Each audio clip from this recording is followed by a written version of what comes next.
Hello बच्चों, good morning. Welcome to let's for study. जैसा कि आप सभी बच्चों को इस जानकारी है कि मैं इस चैनल पर बीएससी, एमएससी एंड अदर जो कॉम्पिटिटिव एग्ज़ाम्स की प्रिपरेशन करने वाले स्टूडेंट्स हैं उनके लिए ये वीडियो लेकर आते हैं। जो आपके एग्रीकल्चर से रिलेटेड कोर्सेस हैं उनके लिए भी ये वीडियो बहुत ही हेल्पफुल होने वाली है। So let's start the topic. Somatic structure produce by fungi. कि फंजाई के द्वारा कुछ एडिशनल स्ट्रक्चर्स प्रोड्यूस होते हैं। ठीक है, फंजाइज के द्वारा कुछ एडिशनल स्ट्रक्चर्स प्रोड्यूस होते हैं जो कि पैरासिटिक फंजाइज के लिए न्यूट्रिएंट्स को एब्जॉर्ब करने में हेल्पफुल होते हैं। तो वो जो अनादर, जैसे मैंने देखा कि फंजाइज में हाइफी, माइसीलियम के मॉडिफिकेशन को भी देखा था, बट ये कुछ एडिशनल ऑर्गन्स हैं जो कि फंजाइज में प्रोड्यूस होते हैं, पैरासिटिक फंजाइज में, for their life cycle, for life survival. First point है इन माइसियल थैलस। जो माइसीलियल थैलस है, जो स्ट्रक्चर है माइसीलियम अर्थात thallus structure, the differentiation, okay, the differentiation of hyphae may occur to form specialised structure. जो hyphae है वो एक स्पेशलाइज्ड स्ट्रक्चर में डिफ्रेंशिएट हो जाती है, अडेप्टेड टू पर्टिकुलर फंक्शन, किसी एक पर्टिकुलर फंक्शंस के लिए, right. The following specialised structures आज, हम जिस एडिशनल ऑर्गन्स की बात कर रहे हैं वो नीचे दे रखे हैं। राइजोइड्स। राइजोइड्स एक रूट लाइक स्ट्रक्चर है, ना कि रूट्स है। तो राइजोइड इज अ शॉर्ट, छोटी होती है। रूट लाइक फ्लामेंटस ब्रांच, क्या ना, जड़ के समान एक फ्लामेंटस ब्रांच है, जड़ नहीं है, जड़ के समान, ठीक है। Root like filamentous branch of the thallus, generally form in tufts. Tufts means होता है गुच्छा, तो जनरली ये गुच्छे में फॉर्म होते हैं at the base of thallus, thallus के बेस पर, आधार पर। Rhizoids functions as anchoring and absorbing organ. तो राइजोइड्स ये एंकरिंग का और एब्जॉर्बिंग, एंकरिंग मीन्स चूषक और एब्जॉर्बिंग का काम करते हैं। फॉर एग्जाम्पल राइजोफिश। राइजोपस, राइजोपस जैसे कि आपको डायग्राम में शो हो रहा है, आप देखें यहाँ पे, तो ये राइजोपस है, जूम करके दिखाता हूँ। स्पोरेंज, ओके, प्रश्न बनते हैं, ठीक है। एप्रिशोरियम, एप्रिशोरियम इट इज अ सिंपल और लोब्ड सोइलन स्ट्रक्चर होता है। एप्रिशोरियम इट इज सिंपल और लोब्ड सोइलन स्ट्रक्चर। यह एक साधारण और फूला हुआ, है ना, बलून लाइक स्ट्रक्चर होता है। टू जर्मेटिव फॉर्म करता है और इन्फेक्टिंग हाइफी, या फिर हाइफी या जर्मेटिव कह सकते हैं। दे अडेयर और अटैच टू होस्ट सरफेस, जो होस्ट की सरफेस से अडेयर अर्थात चिपक सकता है, चिपक जाता है या फिर जुड़ जाता है। And provide strong anchoring to infecting hyphae in penetration, और ये पेनेट्रेशन में इन्फेक्टिंग हाइफी के लिए एक एंकरिंग का काम करता है। For example rust, powdery mildew, etc. या फिर इसे एक लाइन में कहें कि सिंपली अटैचमेंट ऑर्गन और एंकरिंग ऑर्गन। तो ये एक अटैचमेंट ऑर्गन या फिर एक एंकरिंग ऑर्गन है। So let's go to the next slide. ये आपको दिख रहा है राइजोपस है, ठीक है, राइजोपस, 2 मिनट।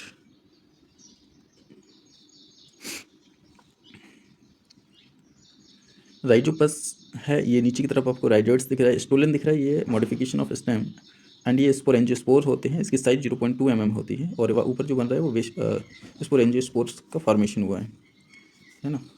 आपको बगल साइड में भी दिख रहा है फिगर 1.26 राइजोपस, ओके।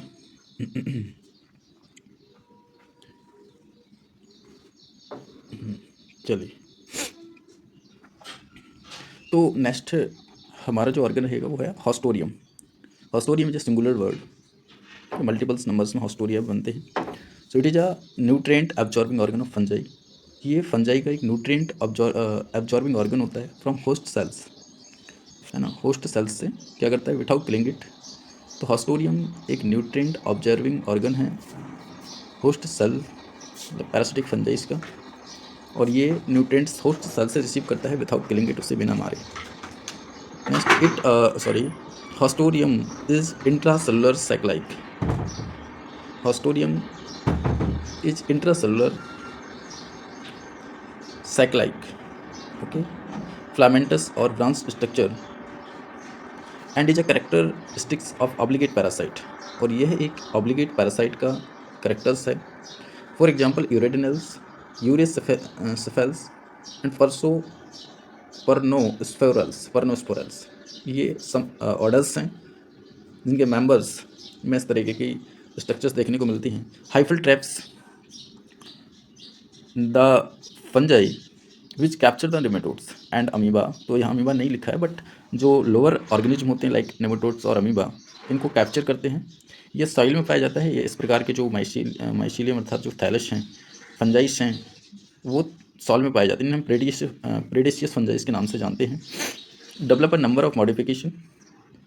ठीक है, ये नंबर ऑफ मॉडिफिकेशन मतलब मैनी मॉडिफिकेशंस, ओके, अनेक मॉडिफिकेशंस में डेवलप होते हैं बाय देयर हाइफी की मदद से. These modification are known as sinners. और ये मॉडिफिकेशन क्या कहलाते हैं? सिनर्स कहलाते हैं.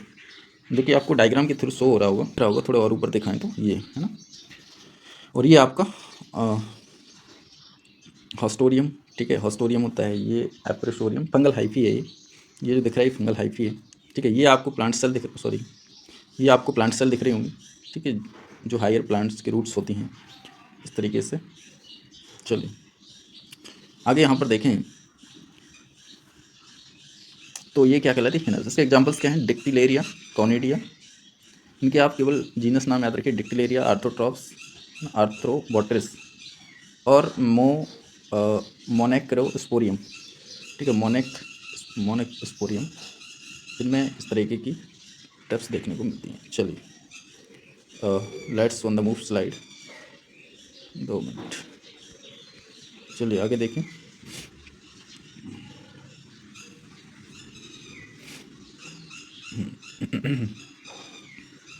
हाइफल मॉडिफिकेशन इन फंजाई और माइसीलियल एग्रीगेशन इन फंजाई.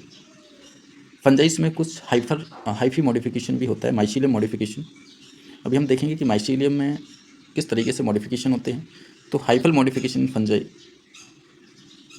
और माइसीलियम, क्योंकि ग्रुप ऑफ फंजाइस को ही हम माइसीलियम के नाम से जानते हैं. तो माइसीलियम एग्रीगेशन इन फंजाई अर्थात फंजाइस में माइसीलियम किस तरीके से एग्रीगेट होते हैं, एकत्रित होते हैं, है ना, वो हम देखते हैं. नेक्स्ट पॉइंट हमारा है the fungal structure as resting body. Fungal जो स्ट्रक्चर्स होते हैं, जो थैलस स्ट्रक्चर, या तो वो रेस्टिंग बॉडी होती है या फ्रूटिंग बॉडी होती है, माइग्रेटरी स्टैंड ईटीसी होती है, right, are form by the aggregation of hyphae. जो हाइफी के एकत्रीकरण से फॉर्म होते हैं एंड टू वेरियस एक्सटेंट, मतलब अलग अलग परिस्थितियों में. Next the mycelium becomes organised. माइसीलियम जो है वो ऑर्गेनाइज्ड होते हैं इनटू लूजली और कंपैक्टली वोन टिश्यू. लूजली और कंपैक्टली माइसीलियम 2 तरीके से फॉर्म होते हैं. या तो जो उनका गुच्छ है वो लूजली अटैच होगा, उनके जो हाइफी होंगे वो लूजली अटैच होंगे, या फिर वो कंपैक्टली अटैच होंगे. कॉल्ड एज, इसको बोलते हैं प्लैक्टेन काइमा. ओके, तो प्लैक्टेन काइमा क्या है कि mycelium become organise into loosely और compactly woven tissue called as plectenchyma. Use to designate all organised fungal tissue. ये सभी फंगल टिश्यू में ऑर्गेनाइज्ड होता है. Plectenchyma basically of 2 types, prosenchyma and pseudo parenchyma.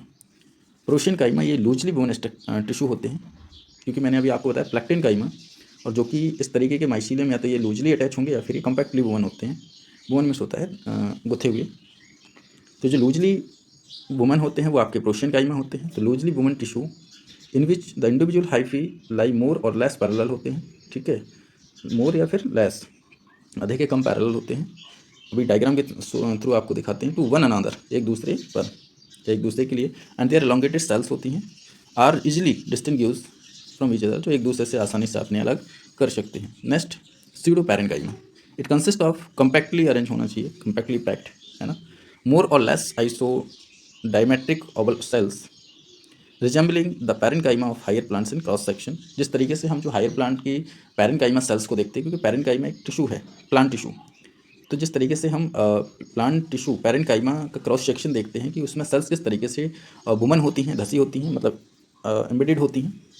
तो उसी तरीके से हम स्यूडो पैरेन्काइमा की सेल्स को भी ऑब्जर्व करते हैं, सॉरी हाइफी को ऑब्जर्व करते हैं. ठीक है, अब ये प्रोसिन काइमा और स्यूडो पैरेन्काइमा ये माइसीलियम है ना, हाइफी मॉडिफिकेशन है, हाइफल मॉडिफिकेशन. नेक्स्ट है prosenchyma. Prosenchyma and pseudoparenchyma make various type of somatic और रिप्रोडक्टिव स्ट्रक्चर्स। तो प्रोशिनकाइमा और स्यूडोपैरेन्काइमा जो कि वेरियस टाइप ऑफ सोमेटिक या फिर रिप्रोडक्टिव स्ट्रक्चर्स बनाते हैं, आर प्रोड्यूस बिलो, जो कि नीचे दे रखे हैं। चलिए next move on the next slide. Different types of fungal tissue. जैसे मैंने अभी आपको बताया है कि प्रोशिनकाइमा है ना, प्रोशिनकाइमा, स्यूडोपैरेन्काइमा और बाकी ये दो स्ट्रक्चर्स हैं, इनकी भी हम बात करेंगे इनमें। ओके, तो जैसे हमने बताया आपको पहला ये प्रोशिनकाइमा। प्रोशिनकाइमा आप देख रहे हो ये पैरेलल हैं एक दूसरे के, parallel to each other and ये लूजली कम्पैक्ट होते हैं और इन्हें आप आसानी से अलग कर सकते हैं। एंड बी जो है ये हैं, सॉरी ये स्यूडोपैरेन्काइमा। ठीक है, जिस तरीके से हम प्लांट सेल्स की पैरेन्काइमा टिश्यू के क्रॉस सेक्शन करते हैं तो उसमें इस तरीके के सेल्स दिखाई देती हैं। तो कुछ हाइफी में भी कुछ इस तरीके की सेल्स, मतलब कुछ जो हाइफी हैं वो भी इस तरीके से एक स्ट्रक्चर बनाते हैं, माइसीलियम, पैरेन्काइमा एंड स्क्लेरोटियम और राइजोमॉर्फ्स। ये हम अगले नेक्स्ट स्लाइड पर देखेंगे। So let's move on the next slide. Okay, चलिए नेक्स्ट स्लाइड है सोमेटिक और रिप्रोडक्टिव स्ट्रक्चर ऑफ फंजाई, है ना। इसमें भी हम थोड़ा देख ले रहे हैं ना कि सोमेटिक और रिप्रोडक्टिव फंजाइस में भी कुछ सोमेटिक और रिप्रोडक्टिव स्ट्रक्चर्स बनते हैं, जैसे स्ट्रोमेटा, स्क्लेरोसिया और माइसीलियम स्टैंड। एक बार हम पढ़ के दिखा दे रहे हैं, ठीक है। तो चलिए 2 मिनट, चलिए ओके, चलिए देखें। तो सोमेटिक और reproductive structure of fungi. Stromata, stromata ये फंजाइस के रिप्रोडक्टिव स्ट्रक्चर्स हैं, बॉडी स्ट्रक्चर्स हैं। स्ट्रोमेटा जो रिप्रोडक्शन में हेल्प करते हैं। तो stroma is compact mass of tissue. बस इतना ही याद रखना है कि स्ट्रोमा जो स्ट्रोमेटा है ना, वो जो कम्पैक्ट मास ऑफ टिश्यू है, ठीक है। कम्पैक्ट मास ऑफ टिश्यू मतलब भारी होता है, ओके, धसा हुआ। This somatic structure is like a matrix one which fructifications are form. Fructification means होता है फलीकरण। तो आपको तो सिर्फ इतना याद रखना है कि ये stroma is a compact mass of tissue, right. Stroma क्या है? एक कम्पैक्ट मास ऑफ टिश्यू जो कहाँ पे फॉर्म होता है भाई? फ्रक्टिफिकेशन ऑफ, ये नहीं होता है, ये सोमेटिक हाइफी पर फॉर्म होता है, ठीक है। Sclerotia, so hyphal aggregation with determinate growth, this is made by pseudoparenchymatous tissue, okay. So hyphae aggregate, hyphae क्या कर जाते हैं? एग्रीगेट कर जाते हैं different determinate growth with determinate growth. This is made up of pseudoparenchymatous tissue, जो pseudoparenchymatous tissue से बने होते हैं, okay. So this type of resting body are produced by the pathogenic members, जैसे कि जो कि डिसीज कॉज करते हैं, Sclerotinia, Claviceps, Rhizoctonia etc. They contain huge amount of reserve food material in the form of mannitol के रूप में, और trehalose, glycogen and lipid for long term survival. And mycelium strand के बारे में तो आप स्लाइड पर देख लें, ओके। और नेक्स्ट स्लाइड हम आपको भी दिखा दें, ये है राइजोमॉर्फ्स क्या होते हैं, ये आप स्लाइड पर पढ़ लें। इससे हमारा जो नेक्स्ट टॉपिक होगा, ओके, हमारा जो नेक्स्ट टॉपिक होगा वो रिप्रोडक्शन इन फंजाई होगा। तो इसको हम पार्ट 3 में इंट्रोड्यूस करेंगे, पार्ट 3 में इसको रिवील करेंगे, ओके। तो reproduction is in the formation of new individual with all characters like vegetative, asexual and sexual, 3 types, है ना। विस्तार से इसको हम एक्सप्लेन करेंगे, right. Okay, so thank you for watching me. All the best बच्चों, पढ़ते रहिए, ठीक है, क्योंकि शिक्षा ही आपको एक नई उड़ान भरवा सकती है ना। Okay, all the best.